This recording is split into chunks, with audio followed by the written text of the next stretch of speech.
Good evening, everyone. Very good evening.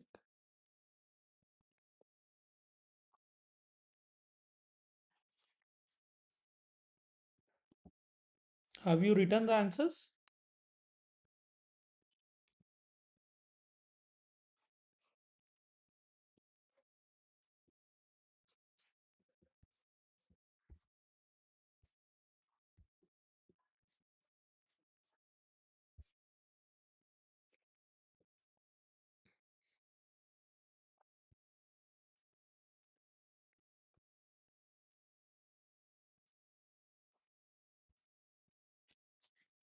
Very good. So, I have been consistently telling you that the only way to get good score, the only way is to practice on daily basis. There is no other way, and I'll show you tomorrow. I'll show you a list of toppers, who have topped anthropology scores, what they have said. I'll show you tomorrow because I'll show their direct messages, so then it will be better for you to rely upon.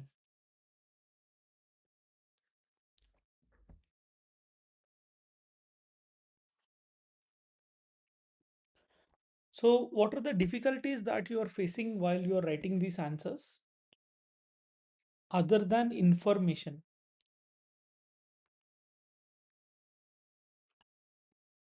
Meghana, you can do it. See, who have to stop their mains preparation is with respect to those people who have not done prelims so far and they have not practiced for prelims and they are afraid of prelims. Those people have to stop doing mains by January end, and from February to May, 4 months they have to dedicate to prelims completely because it is little dicey. But if you have done prelims preparation, GS preparation well, then in that case you can continue your preparation by giving 60% to prelims and 40% to mains. So that way you can manage Meghana.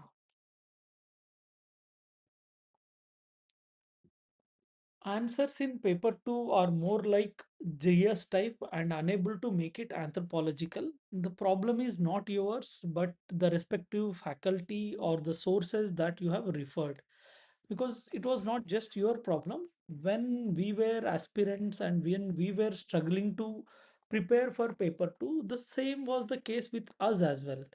So now that is the reason why Anthro Triple Five Advanced and Anthro Triple Five Foundation has been very successful in getting the marks or in ensuring the success of the scores.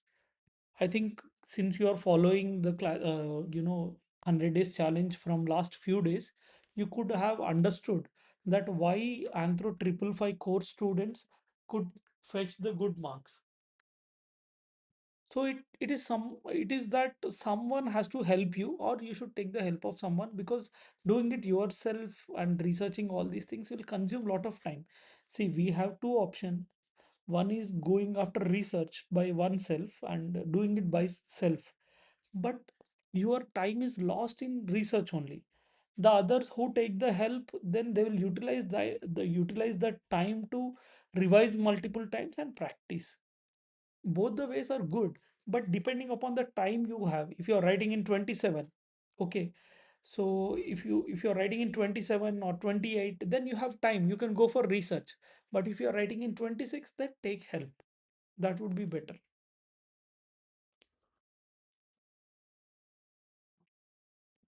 See, views of the thinkers, dreams come true. What's your good name?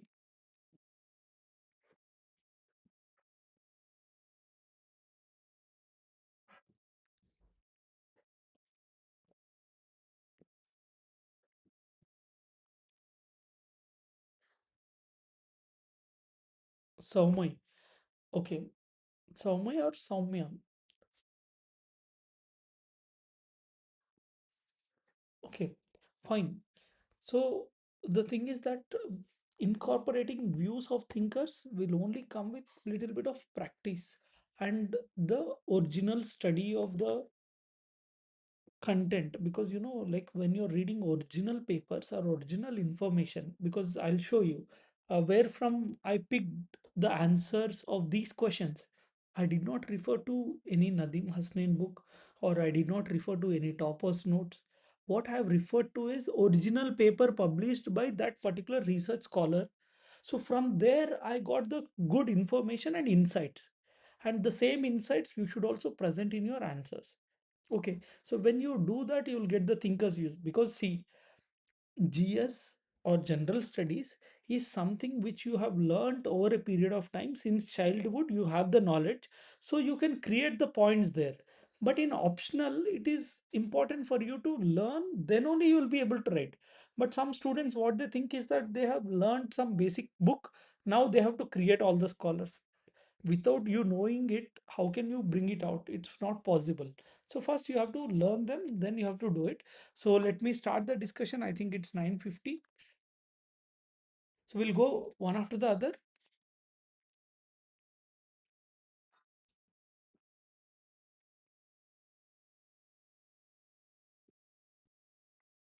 Okay, so once we finish this, then we'll take up other doubts, whatever that are there. So here, see, critically examine the impact of globalization on Indian villages. First of all, the question is asking impact of globalization on Indian villages. Whenever Indian village word comes up, there are three important things within the village that you have to recall. First is caste system. Then second comes agriculture or peasantry. Then the third one is the kinship and family system, especially joint family. So now when you study unit 2.4 family, there you will be studying joint family. So now you can watch. There is one topic, or I'll just share you the link. Just give me a second. I'll be sharing the link of the video where I have discussed where the joint family is becoming nuclear, whether it is becoming nuclear or what is happening to it, and what are the different views expressed by various scholars. Okay, so people might be thinking that we are doing the scholars now. Now I'm going to share the video which I've done last year, not now, but even then also you'll be seeing the same amount of scholars being used.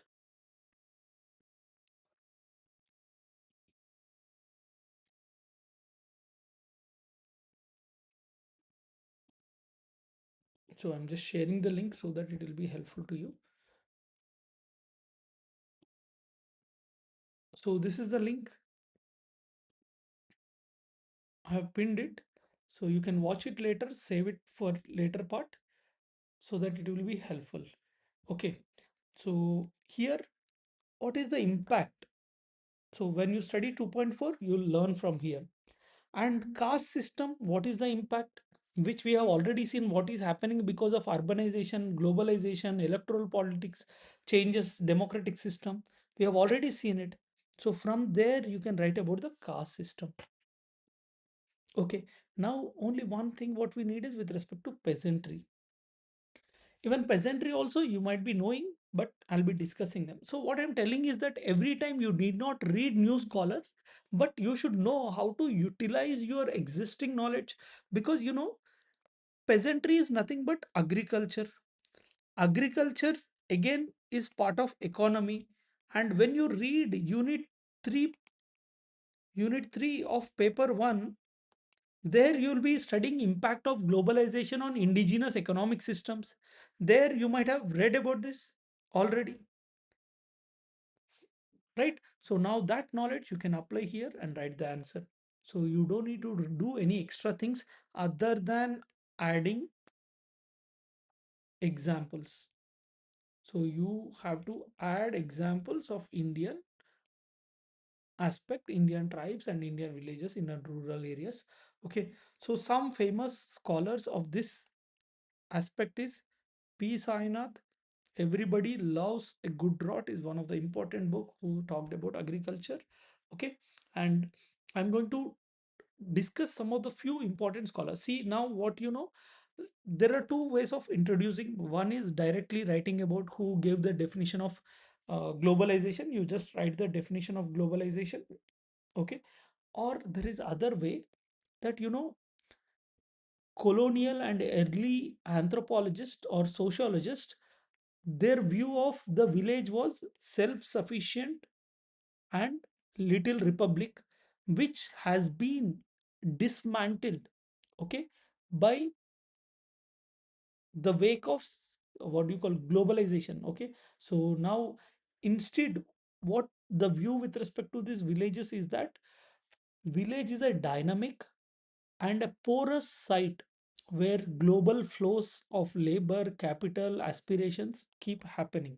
So that view you can introduce in the introduction, showing that in the past they viewed it as a self-sufficient little republic one, but now, the view has changed completely, and now contemporary research sees it in a different way. Okay, so now coming to the body part, I told you, right, three parts you have to write. First thing, you have to write the de-agrarianization.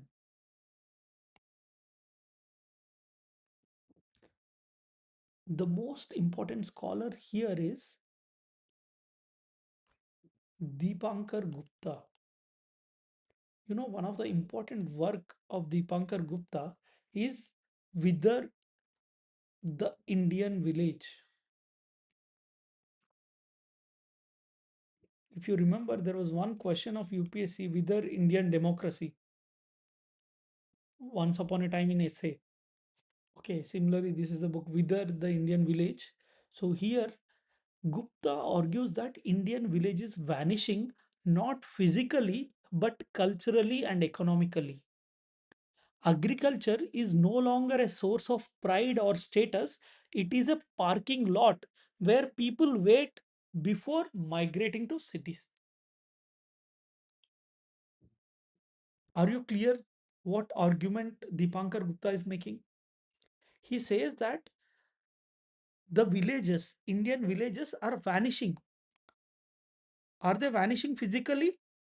No, they're not vanishing physically, but culturally and economically.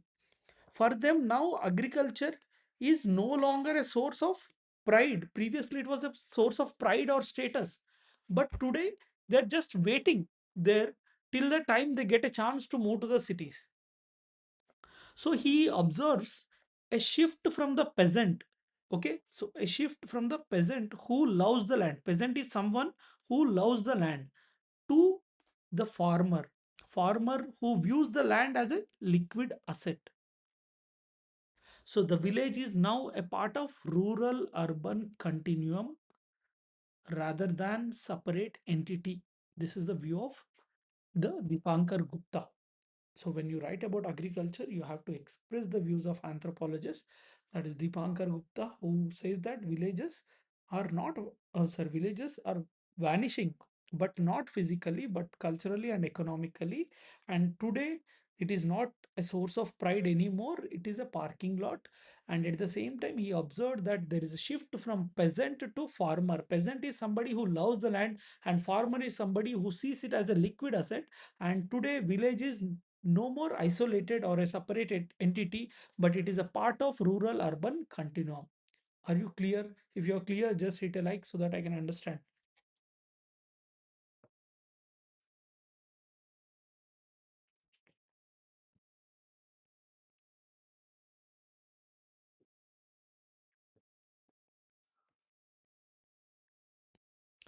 Okay. So one more scholar, that is Jan Bremen. So the name of the work is Footloose Labor, working in India's informal economy. Okay.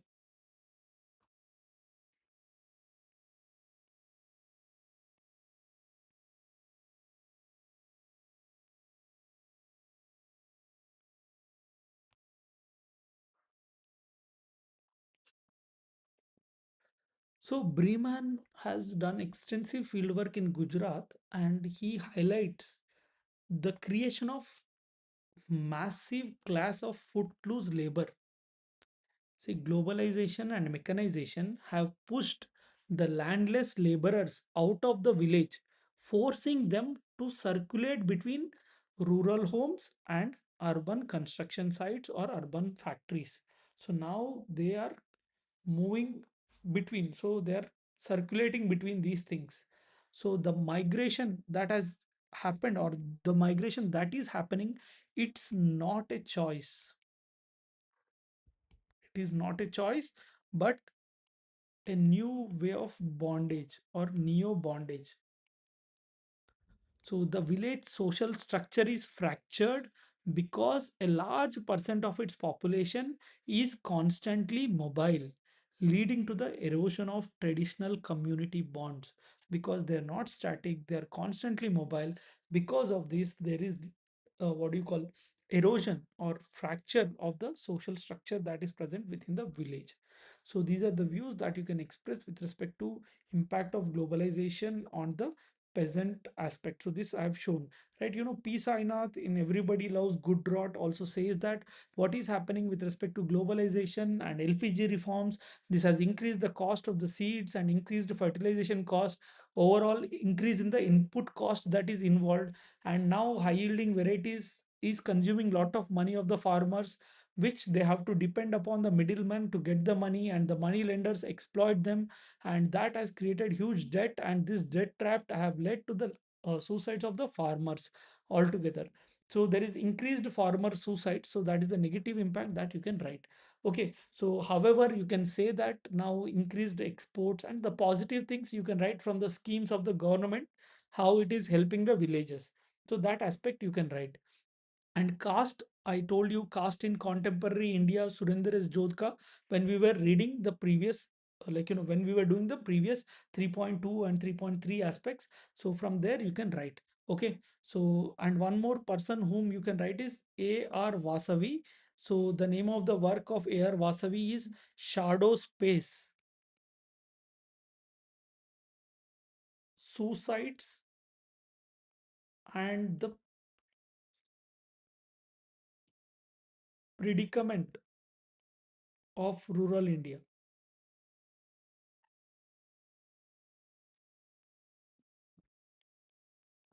Okay, so Vasavi provides a very different understanding. She says that globalization has led to the individualization of agriculture. Previously, what used to happen, the failure was shared by the community or blamed on nature. But now, with the coming up of cash crops, loans, hybrid seeds, now failure is not seen as something community based or nature based. It is, failure is seen as personal because lack of business acumen. Okay, so in the past if farmer fails, they used to think that because of the nature they are failing. But now, or now what they see is that this person doesn't have business acumen, that's why he's failing. So the social support of the village has been crumbled, leaving the individual farmer isolated in their distress, and that she calls as shadow space. Okay, so which she calls as shadow space. Are you clear with what AR Vasavi is saying? I think these are pretty good scholars. I can tell you with very much confidence that whatever you are learning here, even these things you might not have learned from your paid courses. So trust me, you're getting the best, so make note of all these things and try using these scholars in your answers. Don't forget to do, please put some effort in making notes and revise them regularly so that you can put in the answers in the final stage. This will definitely make a difference, and this will create a difference of 1.5 to 2 marks. Where, see, I'm telling you, only difference between you and the advanced paid course is whatever it is being discussed here that you have access to. And advanced course people have access to all the topics. But whatever are being done here, you are having the equal and even much better quality, because all my course students are also joining this and they are also attending this. So you need to understand that the quality wise you're getting the best, so please try to make a note of it. Why I'm emphasizing is that people tend to rely more on the PDF method, which I definitely don't agree, and I am against the PDF culture that people even comment on the public platforms, and even I agree openly, because what fetches you the marks is making a note of these things and revising it multiple times. Okay, so please do note it, note these down, because even single paper of any other aspect is not giving all these things in one research. Okay, these are all multiple research papers where you have to look to get these points. So moving to the next part, because I'm not discussing about family, because you will be learning them in family chapter, or else it will be like increasing your more number of scholars. And then caste also we have learned it. So you have to write all these things, how it has impacted the Indian village system. And then in the conclusion, how do you conclude? Anthropologically, Indian village is no longer bounded physical space. So it is waiting room for the modernity, which Dipankar Gupta says, and it is a shadow space of distress, as said by A.R. Vasavi. So globalization has integrated the village community economically to the global world, but it also fractured it socially by replacing the community with competitive individuals. So I'm repeating the conclusion part. What globalization has done? First of all, anthropologically, today we don't consider,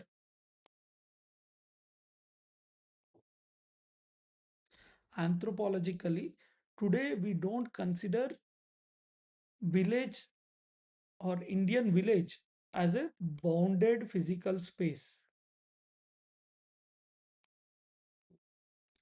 And this has become a waiting room for modernity, which has been said by Deepankar Gupta.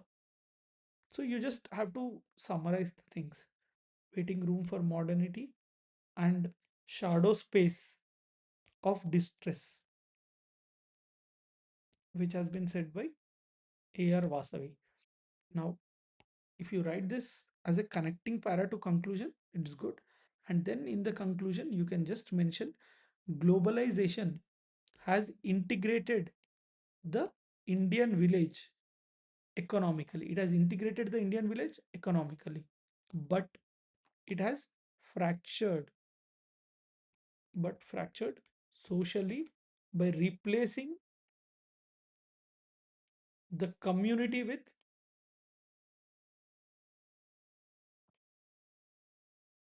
competitive individuals.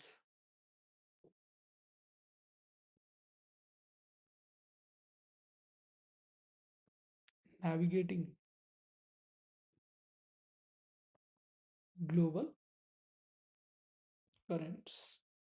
So this can be your good conclusion, because there is a possibility either coming in paper 1 or paper 2. So for impact of globalization question, you can write these answers. This like you can use these scholars, which can be helpful. And coming to impact, sorry, write a short note on westernization. Are you clear with the first answer? If you're clear, just let me know in the comment section you're clear.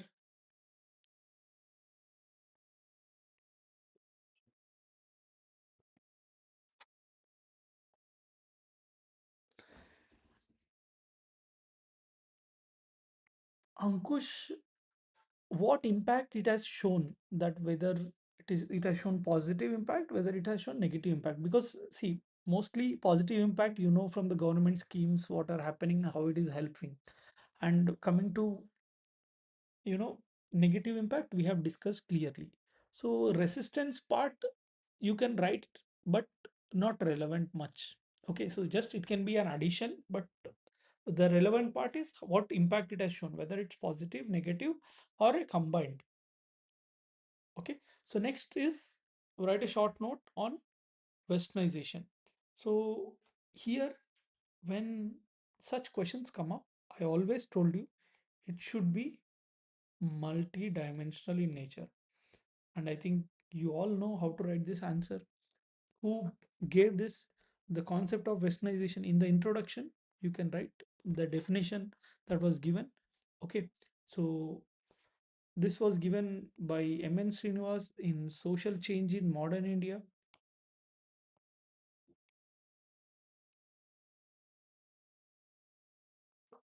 Okay, so when you're writing this in the connecting para to the body, write that unlike modernization, which is a value neutral term used globally, westernization is historically specific to the British colonial impact on India. So this connecting para is important to show that it is different from modernization. Okay, so that examiner understands that you know the difference. Okay, then what are the different dimensions which you are going to write here in the body? First is the value dimension. Okay, so the ideology shift you will be writing, because humanitarianism, where the active concern for the well-being of humans is noticed. Okay, irrespective of caste or religion happened. Then you have egalitarianism. Okay, and then also there is secularization, the retreat of religious explanation for everyday events. Okay, so even sati, those kind of things have been brought down. So the basic thing is that humanitarianism, egalitarianism, secularization is noticed. So that is value dimension which you can write. Then cultural dimension which you can write about. Okay, so there you can write primary westernization, because the little traditions in the villages or the folk traditions were changing because of adoption of western technology, dress, food, okay, and language. So because of these it's getting changed, and that is primary westernization. And secondary westernization, there is change in the great traditions also, that arts, literature, medicine, these have got changed. And with respect to food and purity, westernization relax the strict rules of commensality, because who can eat from whom or who can eat with whom, because the train and bus force different castes to travel together now effectively, which is saying that you have to live together, which has eroded the concept of ritual pollution, especially in some aspects. So these things you can mention culturally. Then structural and political aspect. Okay, so introduction of unified legal code now has replaced caste based customary laws. Now Brahmin and Dalit became equal in the eyes of British court, which is a radical structural break. So you have new institutions such as army, civil services, modern schools. This created avenues for the social mobility that were not based on hereditary caste status or hierarchy or based on ritual. So there is a change in the structural and political dimension due to westernization. So these things you have to include while writing in your answers. Okay. However, you have to write the critique that was provided by Yogender Singh. Okay, he argues that westernization has created a fractured modernity. Indian elites have adopted western forms such as suits, English, bureaucracy, but often retained traditional values such as caste bias and patriarchy in the private sphere. So now what he said is that it has created a fractured modernity. It is not a full modernity, it's a fractured one, because you are wearing a suit, you are talking English, you are a bureaucrat, but what are your values? Your values are based on caste bias, and you are having patriarchy in your private sphere. So this is what he has highlighted. And the impact is also not uniform, because westernization has not impacted uniformly. The higher castes such as Brahmins, Kayasthas, they were the first to westernize, because they got the English education and they only got the government jobs because they were the first to be educated. So now, ironically, their dominance continued in the modern era also. So the thing is that in anthropology, if you look at westernization, is not just superficial Americanization. Okay, so for anthropology, it is a deep historical process that introduced lot of heterogenic changes into the Indian society, which created a complex interplay between traditional and the modern traits. Okay, so interplay of little great tradition along with the modern traditions. Okay, so now how you link the words of little tradition, great tradition, caste. So all the topics that you were reading in Indian anthropology has to be linked to write the answer. Okay, it shouldn't be random. Are you clear?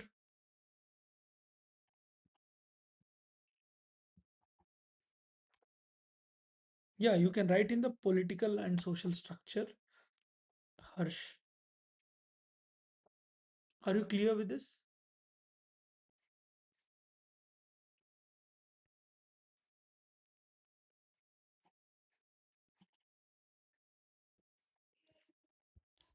So you can conclude that westernization is a deep historical process that introduced heterogenic changes into Indian society, which created a complex interplay between the different little and great traditions and the modern introductions.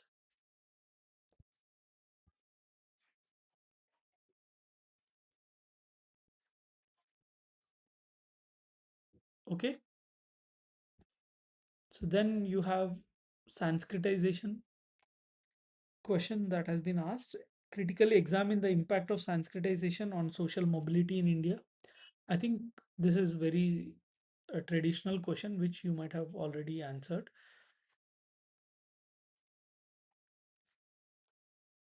Okay. So any other doubts in the questions, first two questions that we have discussed?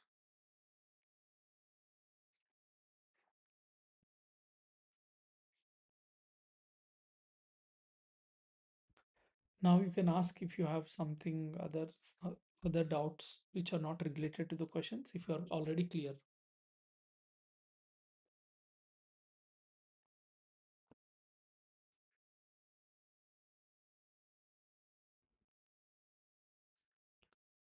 Darshana, is that doubt or you are trying to answer it?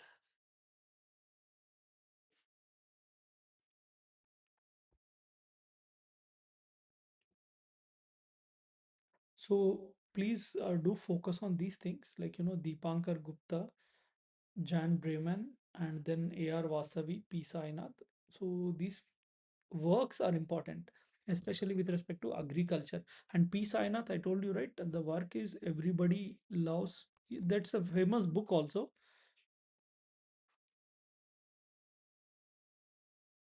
or Everyone Loves a Good Rot.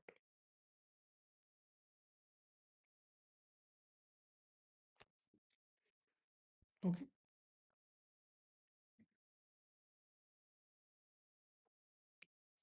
Westernization conclusion. I told you, right?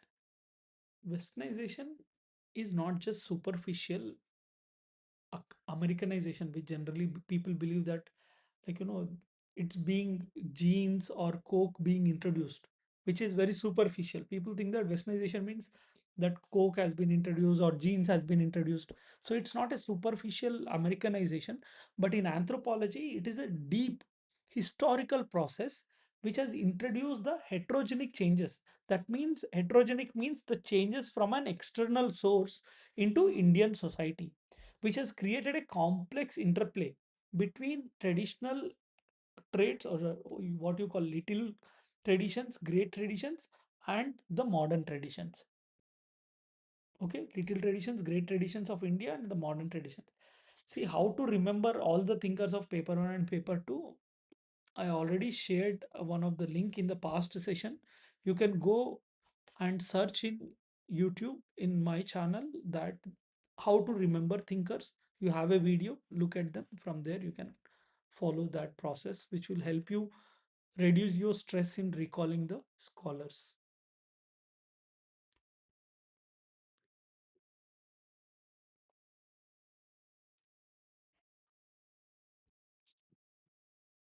In 10 markers, too much of case studies are not possible, Harsh. Just try to write one, two studies and try to put more views. Okay, so what is westernization, how it happens, and what are the positive impacts, what are the negative impacts? And then, like, that means you can put the critique, like I have told you regarding Yogendra Singh. So that would be fine.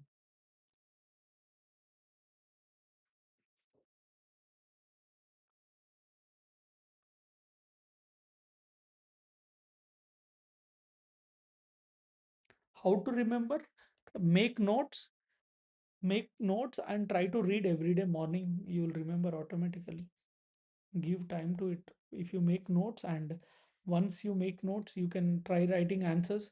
When you write answers on that topic, suppose you have read today Indian village and their impact of globalization. After reading that particular topic, you make notes of it. Then take a question, try to write an answer. So you will be writing only 30-40% of the answer. You are forgetting another 60%. Go and highlight what you are forgetting in that notes that you have made. Now that notes, whichever is highlighted, keep it on your table and every day try to look at it. So like this, if you do every day 2-3 topics also, within 2 months you will be completing almost 70-80% of the syllabus major parts.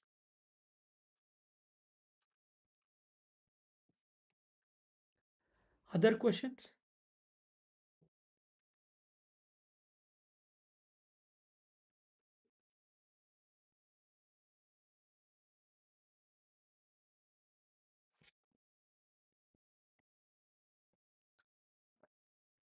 Okay, I hope you're clear with what we have discussed. And if you have anything, what do you mean by reflexive modernity? I didn't understand that. Like, conclusion, reflexive modernity. What does that mean? I didn't understand. So if you have something, you can put it clearly.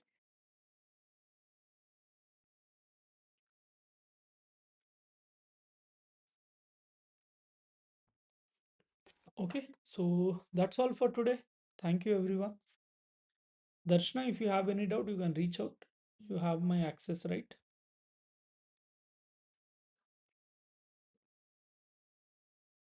Thank you, everyone.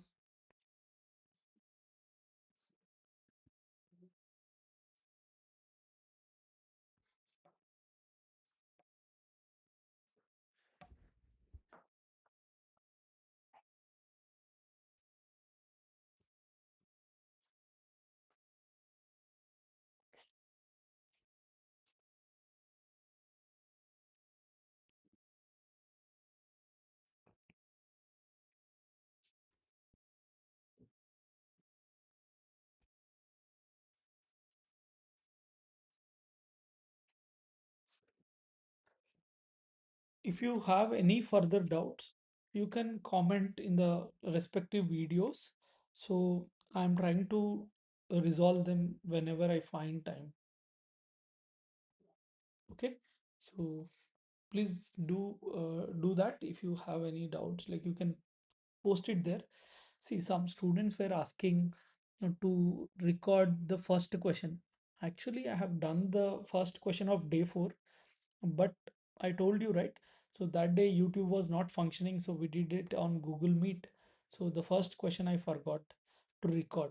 So now I don't find time to do it again, but if I find time in the future, I'll do it. Okay, thank you.